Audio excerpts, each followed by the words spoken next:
সুপ্রিয় দর্শক, আসসালামু আলাইকুম। স্বাগত জানাচ্ছি এটিএন বাংলার নিয়মিত আয়োজন এটিএন বিজনেস অ্যান্ড ফাইন্যান্স থেকে। আমি আছি আপনাদের সাথে করবী জাহান নিতু। আজকে আমরা কথা বলবো পরিবর্তিত অবস্থায় সরকারের সাথে ব্যবসায়ীদের সম্পর্ক। এই বিষয়ে কথা বলার জন্য আমরা আমাদের এটিএন বাংলা স্টুডিওতে একজন বিশিষ্ট ব্যবসায়ী এবং একজন অর্থনীতিবিদকে আমন্ত্রণ জানিয়েছি। আমি আপনাদের সাথে তাদের পরিচয় করিয়ে দিচ্ছি। আমাদের সাথে আজকে স্টুডিওতে উপস্থিত আছেন মোহাম্মদ শেখ সাদি, চেয়ারম্যান এশিয়ার গ্রুপ, এবং আছেন ডক্টর মাহফুজ কবির, অর্থনীতিবিদ। আপনাদের দুজনকে অনেক অনেক ওয়েলকাম করছি। প্রথমেই আমি মোহাম্মদ শেখ সাদি আপনার কাছে জানতে চাবো, অন্তর্বর্তীকালীন সরকারের সময় প্রবাসী আয় বা রেমিটেন্স আশা বেড়ে গিয়েছে, আমরা সবাই জানি। তো আপনি কি মনে করেন, আসলে এই ব্যাংকগুলো কি এখন স্বাভাবিক অবস্থানে আছে? আপনি তো একজন বিশিষ্ট ব্যবসায়ী, সো আপনার তো প্রতিনিয়তই ব্যাংকগুলোর সাথে ট্রানজ্যাকশন করতে হয়। তো আপনি এই বিষয়ে আমাদের একটু জানাবেন যে সমস্ত ব্যাংকগুলো বা বর্তমান পরিস্থিতিতে অবস্থানটা কেমন যাচ্ছে। ধন্যবাদ। সুন্দর প্রশ্ন। একটি প্রশ্নের মধ্যে আপনি দুইটা উত্তর পাবেন। জি। প্রথমত হচ্ছে যে অন্তর্বর্তী সরকার ক্ষমতা আসার পরে রেমিডেন্স বেড়ে গেছে। এটা সুন্দর একটি কথা এবং তথ্যটা সম্পূর্ণই সত্য। বাট এখন কিন্তু রেমিডেন্স আবার কমে যাচ্ছে। তো আমাদের যেসব ভাইরা দেশের বিভিন্ন দেশে কাজ করে বা চাকরি করে, ব্যবসা করে, তারা তাদের এলাকাতে তার বাবা মা বা ইনভেস্ট পারপাসই হোক, তাদের উপার্জিত যে টাকাটা বাংলাদেশে পাঠায়। তো তারা দুইটা কারণে পাঠায়। একটি কারণ হচ্ছে যে এই টাকাটা তার পরিবারের খরচের জন্য পাঠায়, আর একটা কারণ পাঠায় সেটা হচ্ছে যে ইনভেস্ট পারপাস পাঠায়। কিন্তু একটি দেশে যখন আইন শৃঙ্খলা সব কিছু ঠিক থাকে, তখন তাদের এই দুইটা পার্টই কিন্তু তারা পাঠায়। কিন্তু ইদানিং দেখা যাচ্ছে যে আমাদের দেশের আইন শৃঙ্খলার যে অবস্থা, এটা যদি আমরা ঠিক না করতে পারি, তাহলে তখন কিন্তু রেমিডেন্স পাঠানোটা আবার কমে যাবে। এটা গেল হচ্ছে রেমিডেন্সের ব্যাপার। আর ব্যবসা বাণিজ্যের যে ব্যাপারটি, সেটা আমার মনে হয় দীর্ঘ 17 বছরের একটা মানে শোষণের মধ্যে আমরা থেকেছি। তো 5ই আগস্টের পরে আসার পরে মানুষের যে আশাটা ছিল যে আমরা মনে হয় এখন স্বস্তি পাবো, স্বস্তি আমরা একটা জায়গা পেয়েছি।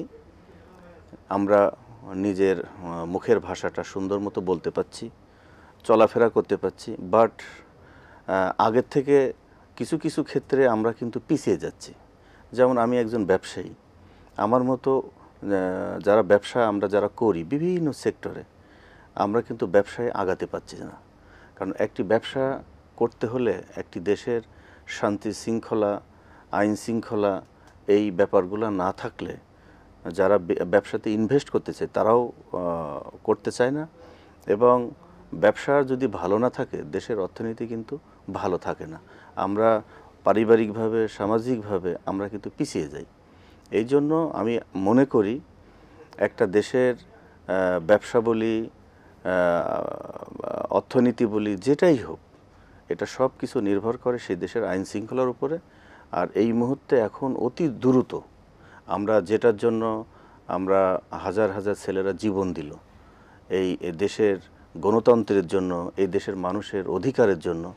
তো আমার পার্সোনাল অপিনিয়ন হচ্ছে যে এই মুহূর্তে অন্তর্বর্তী সরকার যদি একটি সুন্দর নির্বাচন দিয়ে দেয় এবং একটা গণতান্ত্রিক পন্থায় একটি সরকার আসে, তাহলে সবগুলো সেক্টরই একটু প্রাণ পাবে এবং একটা গতি পাবে। আমাদের সবগুলো সেক্টর যখনই গতিটা পাবে, এ দেশের অর্থনীতি, ব্যবসা বাণিজ্য সব কিছু ভালো হয়ে যাবে। জি, ধন্যবাদ আপনাকে। মাহফুজ কবির, আপনার কাছে একটু জানতে চাবো যে প্রবাসীদের আস্থা অর্জন করে গত 6 মাসে আমরা একটা ইতিবাচক ধারা দেখতে পেয়েছি। তো এই বর্তমান সময় অর্থনৈতিক দিক থেকে আপনি এই বিষয়টাকে কিভাবে বিশ্লেষণ করবেন? হ্যাঁ, ধন্যবাদ। আসলেই আমরা একটা ইতিবাচক ধারার মধ্যে রয়েছি, যদিও এই জানুয়ারিতে এসে দেখলাম যে না, কিছুটা রেমিটেন্স স্লতগতি, কিন্তু একেবারে খারাপ অবস্থা নেই। তার কারণ ডিসেম্বরে যেরকম হয়েছে যে $2.67 বিলিয়ন যেটা এসছে, ওই সময়টাতে আসলে নতুন বছরে কিছু খরচ এই সন্তানদের যে শিক্ষা, এগুলোর পিছনে কিন্তু কিছু অর্থ এসছে অতিরিক্ত। তো এখন যে পরিস্থিতি রয়েছে রিজার্ভের ক্ষেত্রে, এবং এই প্রবাসী ভাই বোনেরা, শ্রমিকেরা, রেমিটেন্স যোদ্ধারা, তারা যে পরিমাণে আসলে হেল্প করছেন বাংলাদেশকে, তো এটা আসলে অকল্পনীয়। তারা নিজেরা না খেয়ে না ঘুমিয়ে অতিরিক্ত পরিশ্রম করে তারা কিন্তু দেশের জন্য অর্থ পাঠাচ্ছেন, এবং খুব স্বতঃস্ফূর্তভাবে পাঠাচ্ছেন। যেটা আগে ছিল যে এই এই পুরো রেমিটেন্স পাঠানোর ক্ষেত্রে যে হুন্ডি চক্র, তাদের মধ্যে কিন্তু এই বিগত সরকারের অনেক রাজনৈতিক নেতা, এমপি, তারা কিন্তু সরাসরিভাবে এই অপরাধের মধ্যে জড়িয়ে গিয়েছিলেন, এবং দেশের তারা ক্ষতি করতেন। তারা আইন প্রণেতা হয়েও এভাবে আইনের লঙ্ঘন করতেন। এখন কিন্তু সেই পরিস্থিতি নেই, বা থাকলেও খুবই কম। তো এখন যে পরিস্থিতি, আমি মনে করি যে অত্যন্ত ইতিবাচক, এবং আসলে বাংলাদেশ ব্যাংককে আরও বেশি পজিটিভ ড্রাইভ দিতে হবে থ্রু কমার্শিয়াল ব্যাংকস। তো ওই জিনিসটা আসলে এখন দরকার, এবং এর পাশাপাশি আসলে এই ব্যাংকগুলো তো সুস্থ সবলভাবে দাঁড়াবে যদি এই রেমিটেন্সটা ব্যাংকিং চ্যানেলের মধ্যে আসে। ব্যাংকগুলো এখন অনেক সংগ্রাম করছে, কেন্দ্রীয় ব্যাংকের সহায়তা আছে ঠিকই, সেখানে লিকুইডিটি সাপোর্ট দেওয়া আছে, কিন্তু আসলে ব্যাংকগুলো তো দুই পায়ের ভরে দাঁড়াবে। মানে একদিকে কেন্দ্রীয় ব্যাংকের সহায়তা, অন্যদিকে এই যে ফরেন কারেন্সি যেটা আসবে, এবং একদম ফ্রেশ সোর্স কিন্তু এই রেমিটেন্স। এক্সপোর্ট করতে গেলে দেখা যাচ্ছে প্রচুর ইম্পোর্ট করতে হয়, তো সেখানে ভ্যালু এডিশন অল্প কিছু থাকে, কিন্তু এই রেমিটেন্সে যতটুকু আসে 100% কিন্তু আমাদের এই ফরেন কারেন্সির সঙ্গে যোগ হচ্ছে, রিজার্ভটা বাড়াচ্ছে। তো যার ফলে সব মিলে আমি বলবো যে এখন আমাদের যারা প্রবাসী ভাই বোন যারা কাজ করছেন এবং আমাদের দেশে অর্থ পাঠাচ্ছেন, তারা খুবই ইতিবাচকভাবে এই দেশের অর্থনীতির সহায়তা করছেন। তবে আমি মনে করি যে এটার সঙ্গে যে ব্যবসা বাণিজ্যের কানেকশন, বিশেষ করে যে ব্যবসায়ীরা যদি আস্থার মধ্যে আসতে পারেন, এটা যেহেতু মাননীয় প্রধান উপদেষ্টা তিনি ঘোষণা করেছেন যে এই ডিসেম্বরের মধ্যে বা সর্বোচ্চ জুন, এখন কিন্তু পরের বছরের জুনের কথা আমরা ভাবছি না, এখন ভাবছি যে এই আইন শৃঙ্খলা পরিস্থিতি উন্নয়ন এবং পুরো ব্যবসা বাণিজ্য বা অর্থনীতির যে স্বাভাবিক ধারা, সেটি অর্জন করার জন্য আসলে যত দ্রুত সম্ভব একটা নির্বাচন করে একটা গণতান্ত্রিক পরিবেশ তৈরি করা, যদি সেভাবে সম্ভব হয়, এবং তার আগে যদি একেবারে মৌলিক যে সংস্কারগুলো আছে সেগুলো করা যায়, তাহলে সেক্ষেত্রে আমার মনে হয় কি যে বাংলাদেশ তার নিজস্ব গতিতে একটা সুস্থ সুন্দর ধারায় দাঁড়াবে, এবং অর্থনীতিটাও একটা সুস্থ স্বাভাবিক অবস্থায় ফিরে আসবে। জি, ধন্যবাদ আপনাকে। উনি যে বলছিলেন আস্থার কথা, তো সরকার কি মোটা দাগে ব্যবসায়ীদেরকে আস্থা দিতে পারছেন? মানে ব্যবসায়ীদের তো কিছু দাবি দেওয়া থাকে সরকারের কাছে, তো আপনাদের সাথে সরকারের বর্তমান সম্পর্কটা কেমন যাচ্ছে যদি একটু আমাদেরকে বিস্তারিত বলতেন। দেখেন, অন্তর্বর্তী সরকারের যে উপদেষ্টারা আছেন, প্রধান উপদেষ্টা সহ, তারা একজন এক একটা সেক্টরের নক্ষত্র ছিলেন। তো আর দেশের নেতৃত্ব দিতে হলে সার্বিক সেক্টরের নক্ষত্র হতে হয়, যেটা বর্তমান অন্তর্বর্তী সরকার তাদের অনেক যোগ্যতা থাকার পরেও কিছু কিছু ক্ষেত্রে তারা, আমি মনে করি যে তাদের দুর্বল নেতৃত্বের কারণে এটা পিছিয়ে যাচ্ছে। আর গত 17 বছর মানুষের নির্যাতনের পরে মানুষ এই নতুন সরকারের কাছে যে আশাটা করেছিল, এই সরকার এই আশাটা দিতে পারছে না। তো এটা যে সরকারের নিজস্ব ব্যর্থতা শুধু তা না। আপনি দেখেন 5ই আগস্টের পরে এমন কোনো দিন নেই মানুষ তার অধিকারের জন্য, মানুষ তার দাবির জন্য রাস্তায় নেমে পড়ছে। একটা সরকারই কি করবে? এই জন্য আমি মনে করি বাংলাদেশ একটি গণতান্ত্রিক রাষ্ট্র। এই গণতান্ত্রিক রাষ্ট্র গণতান্ত্রিক পন্থায় যদি না পরিচালিত হয়, আপনি যত অভিজ্ঞ লোকই হোক, যত অভিজ্ঞ ব্যক্তিই হোক, এই দেশ পরিচালনা পুরোপুরি করতে পারবে না। এই জন্য আমি একজন ব্যবসায়ী হিসাবে আমি অন্তর্বর্তী সরকারকে রেসপেক্ট করে সম্মানের সাথেই বলবো, আপনারা যে দায়িত্বটা পেয়েছেন, এই দায়িত্বটা সম্মানের সাথে, আপনাদের সম্মান থাকা অবস্থায় আপনারা অতি দ্রুত একটা নির্বাচনের ব্যবস্থা করে দেন। আর রাজনীতিবিদরা এমন, যারা শুধু রাজনীতিটা কি, রাজনীতিবিদরা মানুষের সাথে কিন্তু একেবারে গ্রাম পর্যায়ে মানুষের সাথে যুক্ত। একটা মানুষের কি দরকার, একটা মানুষের কি চাহিদা, একটা মানুষের কি আকাঙ্ক্ষা, যেটা একমাত্র রাজনীতিবিদরাই জানে। এই জন্য রাজনীতিবিদরা যদি গণতান্ত্রিক পন্থায় একটি দেশ পরিচালিত করে, তাহলে মানুষকে তাদের কন্ট্রোল করা বলেন, মানুষকে খুশি করা বলেন, এটা তাদের দ্বারা সম্ভব। কিন্তু বর্তমান সরকার, অন্তর্বর্তী সরকার এত যোগ্য, এত কোয়ালিটি হওয়ার পরেও তারা পারতেছে না। একটি মাত্র মূল কারণ যে তারা যতটুকু জানে তার থেকে মানুষের চাওয়াটা অনেক বেশি। আর বর্তমান যে পর্যায়ে আছে এই সরকার, আমার মনে হয় না যতদিন কন্টিনিউ করবে ব্যবসা খুব উপরের দিকে যেতে পারবে না। কারণ ব্যবসা পরিচালনা করার ক্ষেত্রে আপনার গ্রহণযোগ্যতা একটা বড় ব্যাপার। যেমন আমি ব্যবসা করি, আমি নিজে একজন রাজনীতিও করি, তো আমি কিন্তু মানুষের পালসটা বুঝি। তো একজন আমি ব্যবসা করছি, আমি মাঝে মাঝে মানুষের কাছে চলে যাচ্ছি, মানুষ কি চাই। তো বর্তমান যে অন্তর্বর্তী সরকার আছে এরা, আমি তো আগেই বললাম যে এক একটা সেক্টরের নক্ষত্র, বাট এরা অনেক জায়গায় এদের কমতি আছে। এই কমতিটা এরা আমার মনে হয় না এনারা খুব কাভার করতে পারবে এবং মানুষের জন্য খুব ভালো কিছু করতে পারবে। জি, ধন্যবাদ আপনাকে। আপনার কাছে একটু আসি, সুদের হার বাড়িয়ে সরকার মূল্যস্ফীতি নিয়ন্ত্রণের যে উদ্যোগটা নিয়েছে তার সুফল খুব একটা পাওয়া যাচ্ছে না, এটার কারণটা কি হতে পারে? হ্যাঁ, এটার আসলে বিভিন্ন কারণ রয়েছে। এক হলো যে এই আগের সরকারের সময়ে কিন্তু অনেক ব্যবসায়ী আঙ্গুল ফুলে কলা গাছ হয়ে গেছেন। তো এবং তারা কিন্তু যেহেতু এখন ওরকম সুযোগ পাচ্ছে না, যার ফলে এক ধরনের সংকট তারা তৈরি করার জন্য ব্যস্ত রয়েছেন, এটা একটা। আর দ্বিতীয় হচ্ছে কি যে দেখবেন কি যে সিন্ডিকেট যেগুলো আছে, সিন্ডিকেটের মধ্যে কিন্তু এখন কোনো কোনো হয়তো জায়গায় দেখা যাচ্ছে পণ্য, সেটার উপর একটা অতিরিক্ত চাপ তৈরি হচ্ছে, তেল উদয় হয়ে যাচ্ছে বাজার থেকে। যদিও এই শীতকালীন শাকসবজি যেটা, সেটার কারণে আমরা 1 মাস স্বস্তি পেয়েছি। মানে এই জানুয়ারি মাসে এসেই আমরা দেখলাম যে এতদিন পরে একটা সিঙ্গেল ডিজিটে এসেছে মূল্যস্ফীতি, যদিও খাদ্য মূল্যস্ফীতি এখনও ডাবল ডিজিটে আছে। তার মানে সাধারণ মানুষের, গরিব মানুষের কষ্টটা কিন্তু এখনও প্রকট। এখন এই যে সুদের হার বাড়ানো হলো এবং এই যে গতকালকে যে মুদ্রানীতি ঘোষণা করা হলো এই যে চলতি অর্থবছরের শেষ 6 মাসের জন্য, তো সেখানে যেটা করা হয়েছে যে আসলে এই নীতি সুদের হার কিন্তু 10% উপরে বাড়ানো হয়নি এবং এরা একটা সতর্কতামূলক মুদ্রানীতি গ্রহণ করেছে। এটা সতর্কতাটা কার জন্যে? এখানে ভয়টা কোথায়? মানে এখন তো আর সেরকম অর্থ পাচার নেই, এখন কিন্তু যে কেউ চাইলে গিয়ে এই যে এরকম কোনো ডকুমেন্টস নেই, তার কোনো প্রতিষ্ঠানের অস্তিত্ব নেই, তো এরকম করে কিন্তু কেলেঙ্কারি করে ঋণ সেগুলো নিয়ে যেতে পারছেন না, অর্থ বাইরে পাচার করতে পারছেন না। এই মুহূর্তে তো আসলে এই ধরনের কোনো মুদ্রানীতির দরকার নেই। এখন এটা মানে পুরো এনভায়রনমেন্ট ফ্লেক্সিবল এবং এই মুহূর্তে আসলে কেউ এরকম কোনো কাজ করে মানে এই অবৈধভাবে অর্থ উত্তোলন করে এবং এটা পুরো এই ঋণ চক্র, সিন্ডিকেট, এগুলোর মধ্যে কিন্তু এখন আর কেউ যাচ্ছেন না বা কেউ সাহসও করছেন না। তো এই অবস্থায় আমি মনে করি যে এই মুদ্রানীতি নমনীয় হওয়ার দরকার আছে, কিন্তু সেটা খুব দুঃখজনকভাবে সেটা নেই। এবং এই সমস্ত কারণে একদিকে হচ্ছে যে ব্যবসায়ীরা উচ্চ সুদের হারে তারা যে ঋণ করছেন, এটা করে কিন্তু তারা তাদের উৎপাদন খরচটা কমাতে পারছেন না।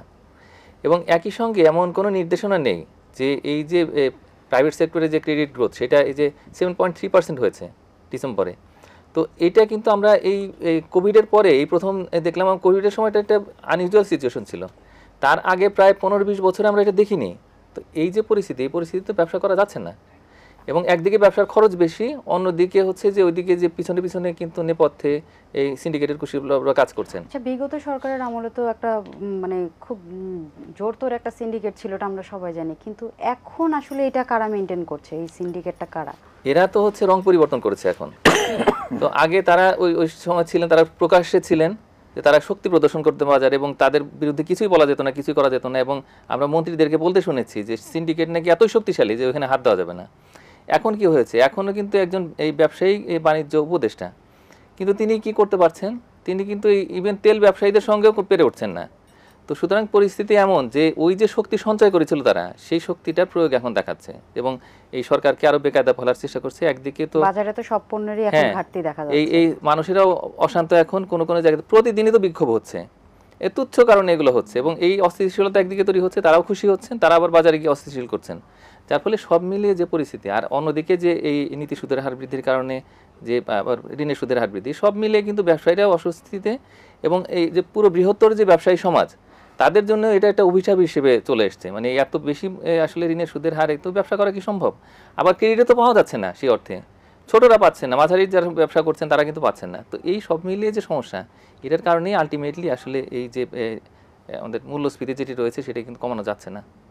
জি, আপনার কাছে যদি একটু আসি যে IMF এর যে পরামর্শটা, যে সরকার হঠাৎ করে বিভিন্ন নতুন পণ্যের উপরে কর ভ্যাট বাড়িয়ে দিয়েছে, তো আপনার কাছে আমি একটু জানতে চাই যে IMF এই যে হঠাৎ করে দাম বাড়িয়ে দিল, কর ভ্যাট বাড়িয়ে দিল, এটা কতটুকু যুক্তিসঙ্গত? দেখেন, একটি সরকারের তো নিজস্ব কোনো ফান্ড থাকে না। একটি সরকার শক্তিশালী হয় আমরা যারা ব্যবসা করি, যারা চাকরি করি, বিভিন্নভাবে আমরা যারা ইনকাম করি, এর একটা অংশ ভ্যাট, ট্যাক্স, এআইটি আমরা যে প্রদান করি, এইটার থেকেই কিন্তু সরকারের আয়টা। এখন দেশের অর্থনৈতিক অবস্থা এমন একটা পর্যায়ে চলে গেছে, দেশে ব্যাংকে নাই টাকা, আমাদের রিজার্ভে নাই টাকা, যে টাকাটা ছিল এইগুলো পাচার হয়ে গেছে। এখন বেসিক যে কিছু নিড, যারা সরকারি চাকরি করে তাদের তো বেতন দেওয়ার দরকার, সরকারি বিভিন্ন প্রতিষ্ঠান চালানোর জন্য মাসিক বা বাৎসরিক যে একটা খরচ, সেটা তো চালানোর দরকার।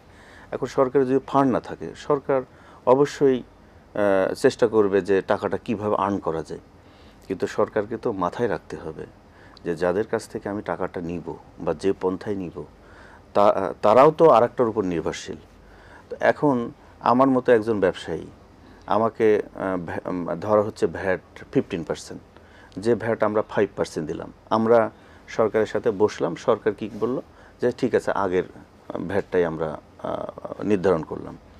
এখন মূল ব্যাপারটা হচ্ছে যে আপনাকে সংস্কার আনতে হবে আগে আপনার নিয়মে। আপনার টাকা লাগবে আর আপনি ইচ্ছা মতো আপনি একটা ভ্যাট বা নিয়ম তৈরি করে দিবেন, এইটা ব্যাপার না। ব্যাপারটা হচ্ছে যে যেহেতু আমি আবারও বলি, যেহেতু দেশে সবগুলা সেক্টর ভেঙে পড়ছে, এখন এই মুহূর্তে একটা বিশাল পরিকল্পনা করা দরকার। পরিকল্পনাটা কি? ঢেলে সাজাতে হবে। আর এই ঢেলে সাজানোর একটি মূল প্রক্রিয়া, সেটা হচ্ছে যে যারা এটা নেতৃত্ব দিবে তাদের হতে হবে সঠিক যোগ্য নেতৃত্ব। এখন বাংলাদেশ চলে বিভিন্ন মন্ত্রী মিনিস্টারদের উপর নির্ভর করে, যে আপনি বললেন যে সিন্ডিকেট। এখন একজন পার্লামেন্ট মেম্বার, উনি যদি সংসদে যে একজন রাস্তায় গান গেত, সে এখন সংসদ সদস্য, একজন মাঠে খেলতো, সে একজন সংসদ সদস্য। একজন সংসদ সদস্যের অর্থটা কি? তাকে দেশের আইন তৈরি করতে হবে, আইন প্রণেতা হবে, একটি দেশ কিভাবে চলবে সে সেটা নির্ধারণ করবে, সে তৈরি করবে। তো একজন গায়ক, একজন নায়ক আর একজন ক্রিকেটার আপনাকে কি আইন প্রণেতা করবে?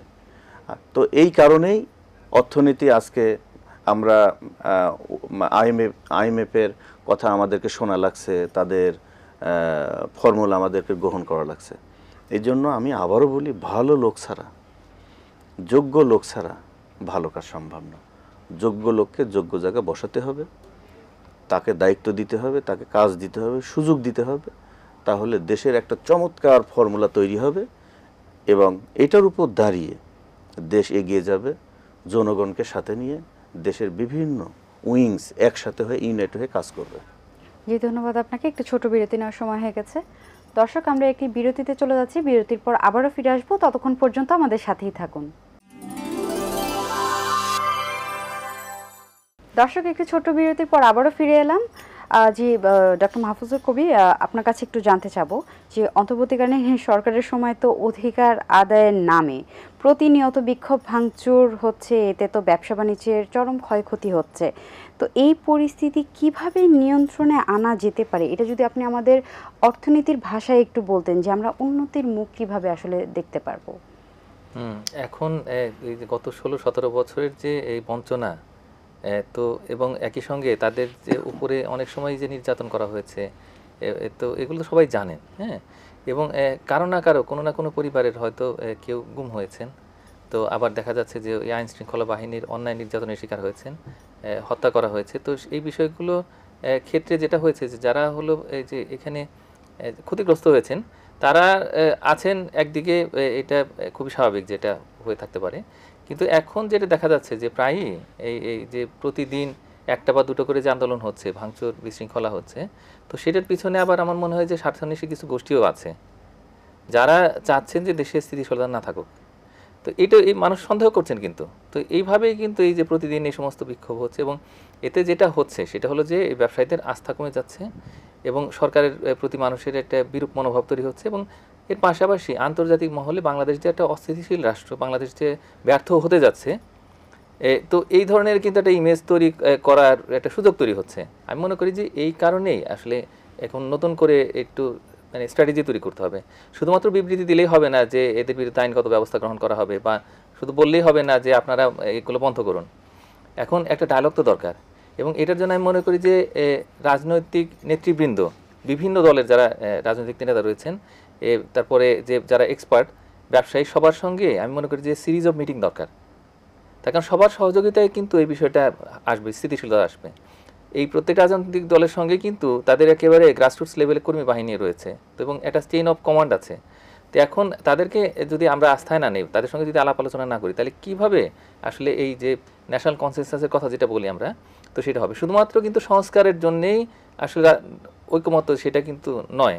বরং এই যে যখন দেশ ক্রিটিক্যাল অবস্থাতে পড়ে, অস্থিতিশীলতা তৈরি হয়, এই যে বিক্ষোভ হয়, তখনও কিন্তু আসলে রাজনৈতিক দলগুলো যদি সহযোগিতা নেওয়া যায়, এটা জাতীয় ঐক্যমত্য তৈরি হয়, তাহলে সেক্ষেত্রে কিন্তু পরিস্থিতি নিয়ন্ত্রণে নিয়ে আসা খুবই সহজ। এবং আরেকটা জিনিস করতে হবে, সেটা হচ্ছে যে মানুষের কাছে প্রতিনিয়ত আসলে এই যে এই সমস্ত বিক্ষোভ যদি হয় বা অস্থিতিশীলতা হয়, ভাঙচুর হয়, তাহলে সেই ক্ষেত্রে তার অর্থনৈতিক প্রভাব কি হচ্ছে সেই তথ্য তুলে ধরতে হবে। যে ব্যবসা বাণিজ্যের যে ক্ষতি হচ্ছে, দেশে কর্মসংস্থানের ব্যাঘাত ঘটছে, তো এগুলো যদি আমরা না বলি মানুষের কাছে, মানুষ বুঝবে কীভাবে? তো ক্ষোভ তো থাকবেই মানুষের, সেটা প্রকাশও ঘটবে, কিন্তু সেটা যাতে সবচাইতে কম হয়, একটা ন্যূনতম পর্যায়ে থাকে, তো সেইটার জন্য আসলে এই যে পাবলিক এডুকেশনটা খুব ইম্পর্টেন্ট, এবং এটার জন্য অর্থনৈতিক তথ্যগুলো তুলে ধরতে হবে সবার সামনে। জি, ধন্যবাদ আপনাকে। আপনার কাছে একটু আমি জানতে চাবো যে আসলে বর্তমানে তো আমরা জানি যে বড় বড় ব্যবসায়ীরা বিনিয়োগ নাকি বন্ধ রেখেছে, তো এর কারণেই আপনার কাছে আমি জানতে চাই যে সরকার থেকে কোন কোন বিষয়গুলো সংস্কার ঠিক করলে এই বিনিয়োগকারীদেরকে আকৃষ্ট করা যাবে? ধন্যবাদ। দেখেন, ব্যবসায়ীরা বিনিয়োগ করে লাভের আশায়, কথাটা যেমনি সত্য তেমনি একটু ব্যতিক্রম। একজন ব্যবসায়ী শুধু যে নিজের জন্যই কাজ করে তা না, সে সমাজের জন্য, দেশের জন্য, পরিবারের জন্য, সবার জন্যই কাজ করে। আপনাকে একটু বলি, আমি একজন রিয়েল এস্টেট ব্যবসায়ী।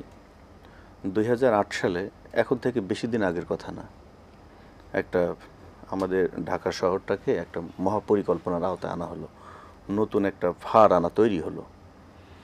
তারপরে 2022 সালে এসে রাজুক কি করলো, বলছে যে এই ফারে হবে না, আমরা নতুন আর একটা ডিটেলস এরিয়া প্ল্যান আমরা আর একটা করবো।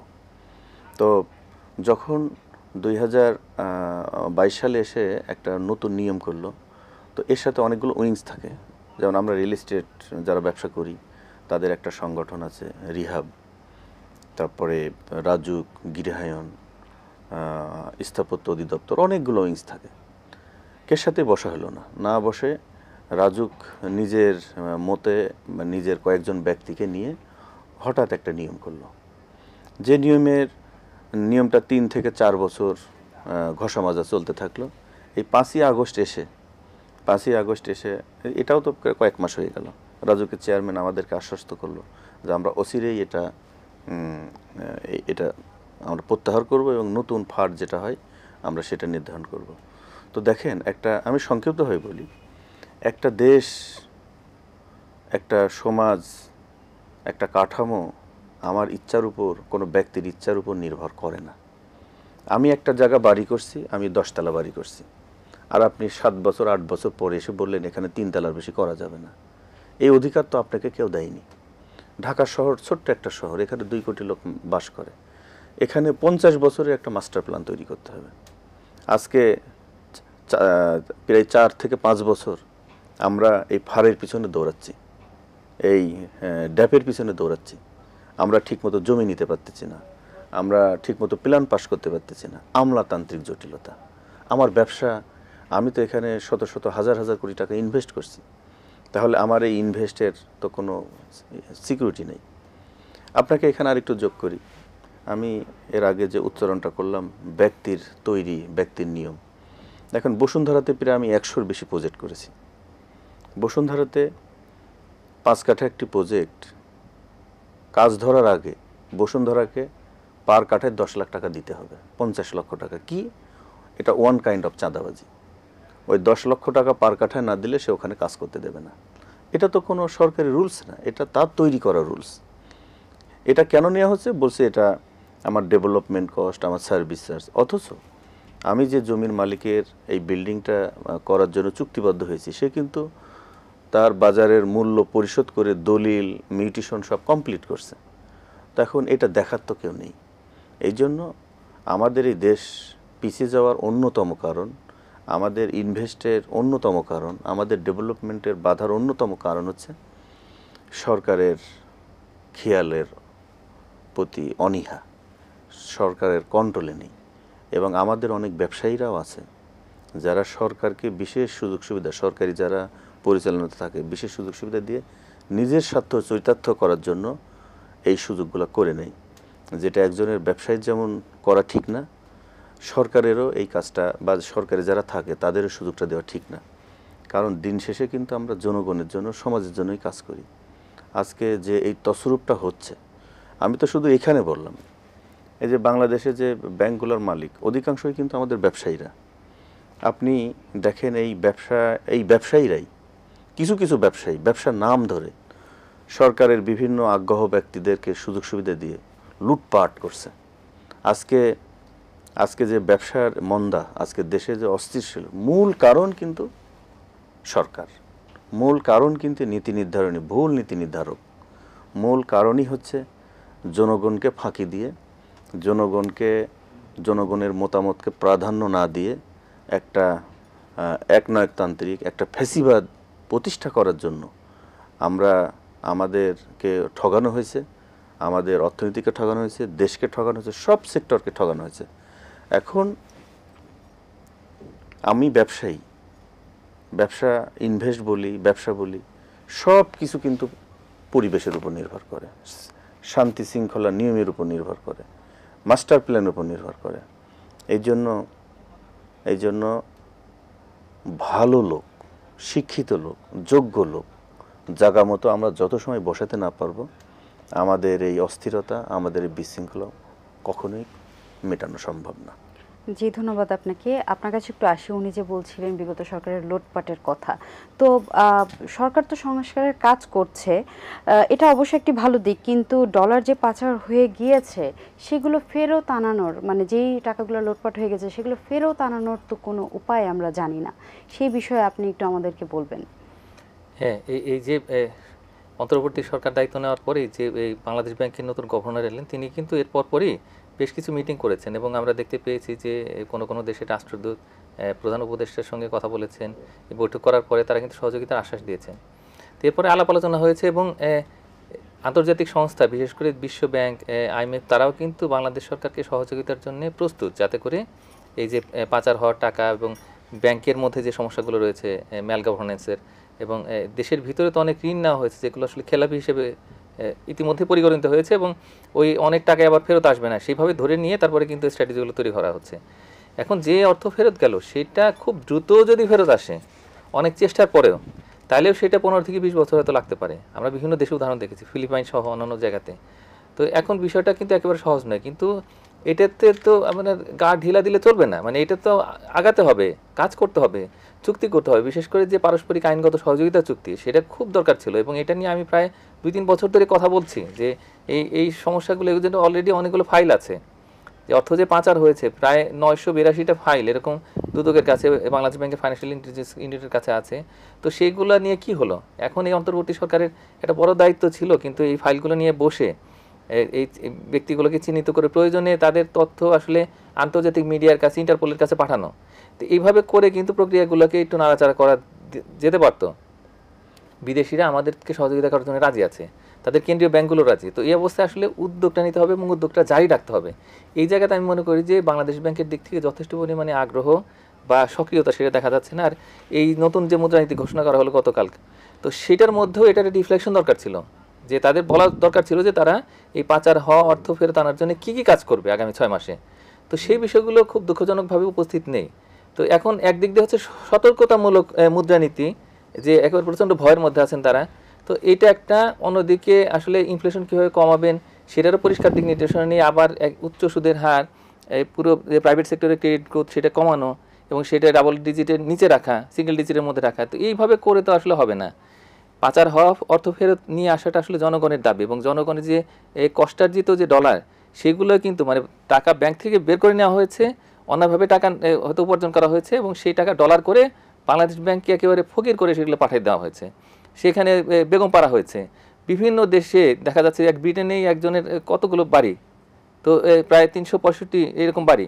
তো এই যদি অবস্থা হয় তাহলে সেই ক্ষেত্রে আসলে দেশের কি থাকে? আমি মনে করি যে এখন একটা বড় প্রায়োরিটি হওয়া উচিত অন্তত এই যে যতক্ষণ এই সংস্কারগুলো চলবে এই সময়টাতে।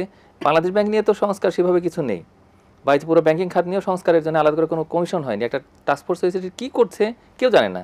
তো এখন এই অবস্থায় আমি মনে করি যে একটা বড় প্রায়োরিটি হতে হবে যে কিভাবে আগামী কয়েক মাসের ভিতরেই যে অন্তত প্রশাসনিক উদ্যোগ যাতে গ্রহণ করা যায়, তো সেই কী করলো আসলে বাংলাদেশ ব্যাংক সেটা একটু পরিষ্কার করতে হবে জাতির সামনে। জি ধন্যবাদ আপনাকে। আপনার কাছে একটু আসি যে সুদের হার বাড়ানোর ফলে ব্যবসায়ীরা তো বিপাকে পড়েছে, কিন্তু ব্যাংকগুলো কিন্তু বেশ লাভ করছে। তো এই বিষয়ে আপনার মতামত আমরা একটু জানবো। হ্যাঁ, সুন্দর কথা। দেখেন, সুদের হার বাড়লে কেউই কিন্তু ভালো থাকে না। আপনি যদি মনে করেন সুদের হার বাড়ছে, ব্যাংক তো তাহলে প্রফিট করছে, আসলে ঘটনাটা এইরকম না। আপনি ব্যাংক যদি 17% ইন্টারেস্ট নেয়, সে কিন্তু ডিপোজিট কমপক্ষে 15% তাকে দিতে হয়, নাহলে কিন্তু এটার সাথে ওটা মিনিমাইজ হয় না। তার মানে এখন 17% ব্যাংক যে প্রফিটটা করছে, ব্যাংকের মালিকেরা, তারা যদি 1 ডিজিট 9%ও হয়, অনেক সময় 9%-এর লাভটা তাদের বেশি হয়। কারণটা কি? মানে ট্রানজ্যাকশন যত বেশি হয় ব্যাংকের কিন্তু লাভ তত বেশি হয়। সুদের হার যত বেশি হয় ব্যাংকের কিন্তু লাভটা অত বেশি হয় না। এখানে একটি কথা আমি আপনাকে বলি, বর্তমান আমরা যে ক্রাইসিসের মধ্যে আছি, এই দেশের ভালো কিন্তু সবাই চাই। যারা বর্তমান অন্তর্বর্তী সরকার আছে এরাও চাই, আমরা যারা ব্যবসা করি, রাজনীতি করি, বিভিন্ন পেশাজীবী সবাই চাই। আমি তত্ত্বাবধায়ক সরকারের প্রধান উপদেষ্টা সহ সকল উপদেষ্টাকে বিনয়ের সাথে আপনার মাধ্যমে জানাতে চাই যে একটা পরিবারের যখন কোনো ক্রাইসিস আসে, পরিবারের সবাই যখন এক হয়ে যায়, তখন কিন্তু অনেক ক্রাইসিস ইউনাইটেড থাকার কারণেই দূর হয়ে যায়।